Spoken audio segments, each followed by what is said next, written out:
Welcome back to my channel. കണ്ണുനീര് സവോളയായിരുന്നു കണ്ണുനീരോടെ എടുക്കുകയെന്ന് വിചാരിച്ചിട്ട് കണ്ണീരൊന്നും വരുന്നില്ല. സാധാരണ എനിക്ക് എപ്പോഴും കണ്ണീര് വരുന്നത്. അപ്പോൾ സവാള നിങ്ങൾക്ക് കേട്ടോ മനസ്സിലായില്ലേ, ഇന്നൊരു കുക്കിംഗ് വ്ലോഗാണ്. എനിക്ക് കുക്കിംഗ് വലുതായിട്ടൊന്നും അറിയത്തില്ലെങ്കിലും ചില ഐറ്റംസൊക്കെ അത്യാവശ്യം നന്നായിട്ട് ഉണ്ടാക്കാറിയും അല്ലേ? അതെ അതെ പറഞ്ഞു പറയിപ്പിച്ചോ. അല്ല, ചില ഐറ്റംസൊക്കെ എനിക്ക് അത്യാവശ്യം നന്നായിട്ട് ഉണ്ടാക്കാറിയും കേട്ടോ.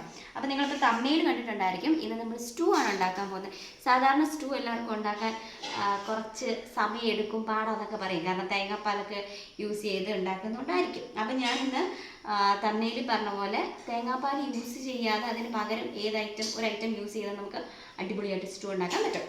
അപ്പോൾ അതിന് വേണ്ടിയുള്ള പച്ചക്കറികളാണ് ഞാനിപ്പോൾ 4 പേർക്ക് വേണ്ടിയുള്ള ഐറ്റംസാണ് എടുത്തിരിക്കുന്നത്. ഉരുളക്കിഴങ്ങുണ്ട്, ക്യാരറ്റ്, ബീൻസ്, സവാള, പച്ചമുളക്.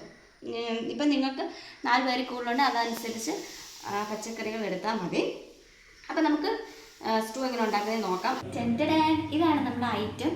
സ്റ്റൂവിൽ തേങ്ങാപ്പാലിന് പകരം യൂസ് ചെയ്യുന്നത് കപ്പലണ്ടിപ്പൊടി. ഇത് നിങ്ങൾക്ക് കടയിലൊക്കെ മേടിക്കാൻ കിട്ടുന്നതാണ് കേട്ടോ, പലചരക്ക് കടയിലൊക്കെ കിട്ടുന്നതാണ്. അപ്പം ഞാനിത് നിങ്ങളിപ്പോൾ കാണിക്കാൻ എടുത്തതാണ്. ഇത് ഞാൻ തലേദിവസം ഇന്നലെ വൈകിട്ട് വെള്ളത്തിലിട്ട് വെച്ചേക്കുവാണ്. ഇപ്പം നന്നായിട്ട് കുതിർന്നിട്ടുണ്ട്. ഇനി ഇത് നിങ്ങൾ നന്നായിട്ട് അടിച്ച് ഒരു മിക്സ്ചറാക്കി നല്ല പേസ്റ്റ് പരുവത്തിലാക്കാം. അപ്പം നമുക്ക് ഈ പച്ചക്കറി എല്ലാം ഒന്ന് വേവിച്ചെടുക്കാം. കുക്കറി വെച്ച് ഒരു 3 വിസിൽ മതി കേട്ടോ.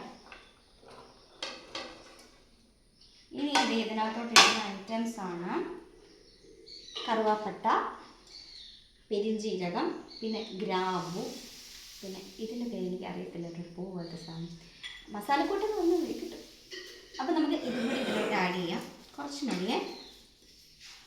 ഇനി ആവശ്യത്തിന് വെള്ളവും കുറച്ച് മഞ്ഞൾപ്പൊടി. പിന്നെ വെള്ളം ഈ ഒരു നമ്മളിട്ട പച്ചക്കറിയൊക്കെ ഒന്ന് മുങ്ങിക്കിടക്കുന്ന പോലെ വെള്ളം, കാരണം നമ്മളിനി പേസ്റ്റ് അരച്ച് ചേർക്കുമ്പോൾ കുറച്ചുകൂടെ വെള്ളം ആഡ് ചെയ്യും. അപ്പം ആ ഒരു അളവിനപ്പം വെള്ളം ഒഴിച്ചാൽ മതി. ഇനി കുറച്ച് ഉപ്പും കൂടി ഇടാവേ. അതെ, നമുക്ക് അതിൻ്റെ കൂടെ കഴിക്കാനുള്ള പാലപ്പം ഇവിടെ റെഡി ആയിക്കൊണ്ടിരിക്കുകയാണ്. Okay, 3 whistle. നമ്മളിത് അരയ്ക്കാൻ പോവാണേ. നല്ല തരിതരിപ്പൊന്നുമില്ല, നല്ല പേസ്റ്റ് പോലെ ആക്കണം.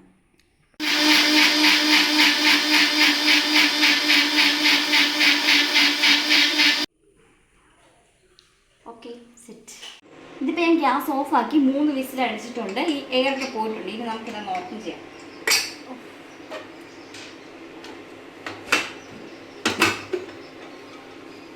വെന്തിട്ടുണ്ടല്ലോ. ഇനി നമ്മൾ അരച്ചു വെച്ചിരിക്കുന്ന കപ്പലണ്ടി മിക്സില്ലേ, അത് അങ്ങോട്ട് ചേർക്കാം. ഓക്കെ,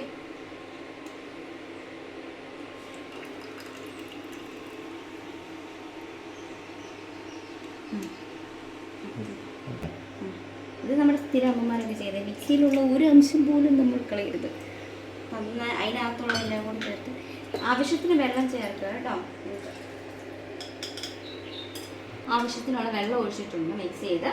ഇതൊന്ന് തിളപ്പിക്കണം, കാരണം നമ്മുടെ കപ്പലണ്ടിപ്പൊടി പച്ചയായിട്ടിരിക്കുമല്ലോ. ഇതൊന്ന് തിളപ്പിച്ചെടുക്കുക, നന്നായിട്ട് തിളപ്പിച്ചെടുക്കുക. പിന്നെ നമ്മുടെ തേങ്ങാപ്പാലൊക്കെ ഒഴിക്കുന്ന പോലെ തിളയ്ക്കുമ്പോൾ അതങ്ങ് പിരിഞ്ഞു പോകുന്നു, അങ്ങനത്തെ പേടിയൊന്നും വേണ്ട. ഇത് പിരിയത്തൊന്നുമില്ല. നന്നായിട്ടങ്ങ് തിളപ്പിച്ചെടുക്കുക കേട്ടോ. തിളച്ചിട്ടുണ്ട്. ഇനി ഇതിനകത്തോട്ട് ഇടാൻ വേണ്ടിയുള്ള കടുക് പൊട്ടിച്ചതാണ്. ഓക്കെ, ഇതുകൂടെ ഇട്ടാൽ നമ്മുടെ കാപ്പി റെഡി. അതെ, നമ്മുടെ കറി റെഡിയാണ്. ഇത് കുറച്ച് നേരം ഇരുന്നാലേ ഒരു നല്ല തിക്കായിട്ടിരിക്കത്തുള്ളേ. ഇപ്പോൾ നമ്മളപ്പം തന്നെ എടുക്കുവാണ്, ടേസ്റ്റ് ചെയ്ത് നോക്കുവാണ്. സത്യസന്ധമായ അഭിപ്രായം പറയണം കേട്ടോ. എങ്ങനെയുണ്ട്? നല്ലതാണോ? കൊള്ളാമോ? ആയിക്കോട്ടെ. ഞാനും ടേസ്റ്റ് ചെയ്ത് നോക്കാണ്.